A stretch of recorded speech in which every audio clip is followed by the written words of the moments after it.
नहमदुहु व नसल्ली अला रसूलिहिल करीम। एक सवाल हमारे पास है कि 30वें पारे में सूरतुल कौसर है और इन्ना आतैनाकल कौसर, यहाँ पर कौसर से क्या मुराद है? यानी अहले सुन्नत के नज़दीक कौसर का क्या मतलब है और रवाफिज़ शियों के नज़दीक कौसर का क्या मतलब है? देखिए, सबसे पहले तो इसका अगर आप शान नज़ूल देखें, जो तफसीर ख़ाज़िन में तफसीर कबीर रूहुल मानी मौजूद है कि नबी करीम अलैहिस्सलाम के जब कि किसी शहज़ादे का जब इंतकाल हुआ तो उस वक्त जो मुशरिकीन थे, अबू लहब, उक़बा बिन मुयत, इन्होंने ताना दिया और इस तरह की बातें इन्होंने करना शुरू कर दी कि नबी करीम अलैहिस्सलाम की कोई भी औलाद नरीना ज़िंदा नहीं रही, यानी बेटा कोई भी ज़िंदा नहीं रहा, तो हुज़ूर अलैहिस्सलाम की अब नस्ल किससे चलेगी और हुज़ूर अलैहिस्सलाम का नाम बाकी नहीं रहेगा माज़अल्लाह।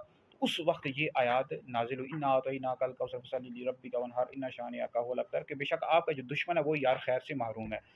तो कौसर से क्या मुराद है? इस हवाले से मुफस्सिरीन के 30 अक़वाल हैं, ठीक है जी, कि बेशक है महबूब, हमने आपको कौसर अता की, यानी बेशुमार खूबियाँ अता की। तो तफसीर ख़ाज़िन, तफसीर कबीर वगैरह मौजूद है। अब बाज़ों ने इससे मुराद लिया कि खैर कसीर हमने आपको अता किया, बाज़ों ने लिया कि नबी करीम अलैहिस्सलाम को अल्लाह रब्बुल इज़्ज़त ने बहुत ज़्यादा उम्मत अता की, यहाँ तक कि आप अलैहिस्सलाम की जो उम्मत है वो तमाम अंबिया अलैहिस्सलाम की उम्मतों से ज़्यादा है। अब इस वक्त आजकल के दौर में तकरीबन जो हुज़ूर अलैहिस्सलाम की उम्मत है, कलमा को मुसलमान है, वो 1.5 अरब या 2 अरब मौजूद हैं, ठीक है, इस दौर में। अब पिछले सदियाँ 14.5 साल फिर क़यामत तक कितने मुसलमान आएंगे, ठीक है जी। तो ये हुज़ूर अलैहिस्सलाम को अल्लाह रब्बुल इज़्ज़त ने बहुत ज़्यादा उम्मत अता की। बाज़ों ने इससे मुराद शफ़ाअत कुबरा ली है, बाज़ों ने हौज़ कौसर, बाज़ों ने जन्नत की एक नहर मुराद ली है। तो कौसर के हवाले से मुख्तलिफ अक़वाल हैं, ठीक है जी। आप खैर कसीर भी ले सकते हैं, बहुत ज़्यादा उम्मत भी मुराद ले सकते हैं, हौज़ कौसर भी, मकाम महमूद भी मुराद ले सकते हैं। रवाफ़िज़ शियों के नज़दीक इनकी तक़रीबुल कुरान इलल अज़ान, उसमें मौजूद है कि कौसर से मुराद हज़रत सैयदा फ़ातिमा ज़हरा रज़ियल्लाहु तआला अन्हा है, क्योंकि उन्हीं से हुज़ूर अलैहिस्सलाम की नस्ल चली है। तो रवाफ़िज़ शियों के नज़दीक कौसर से मुराद हज़रत सैयदा फ़ातिमा ज़हरा रज़ियल्लाहु तआला अन्हा है। हमारे अहले सुन्नत के नज़दीक इससे मुराद मकाम महमूद है, शफ़ाअत कुबरा है, खैर कसीर है, मकाम महमूद है, कसरत उम्मत है, ठीक है जी।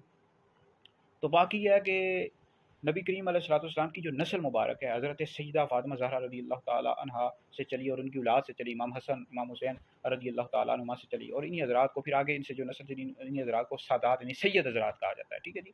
बाकी जो मौला अली की यानी दीगर बीवियों से जो औलाद पैदा हुई है वो अलवी कहलाते हैं, ठीक है, या आवान कहलाते हैं।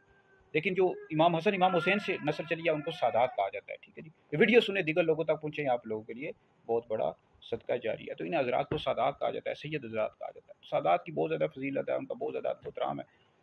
तो हसनी हुसैनी जो सैयद होते हैं उनका अदब एहतराम किया करें, उनके साथ अच्छे सलूक के साथ पेश आएँ। तो याद रखें, जो सादात होते हैं, सैयद हज़रात होते हैं, इनको ज़कात नहीं दे सकते, ठीक है जी। इस तरह जो अलवी होते हैं, आवान होते हैं, मौला अली की औलाद से हैं, जो दीगर बीवियों की औलाद से हैं, तो उनको भी ज़कात फ़ितराना नहीं दे सकते, क्योंकि वो बनु हाशिम में से है ना।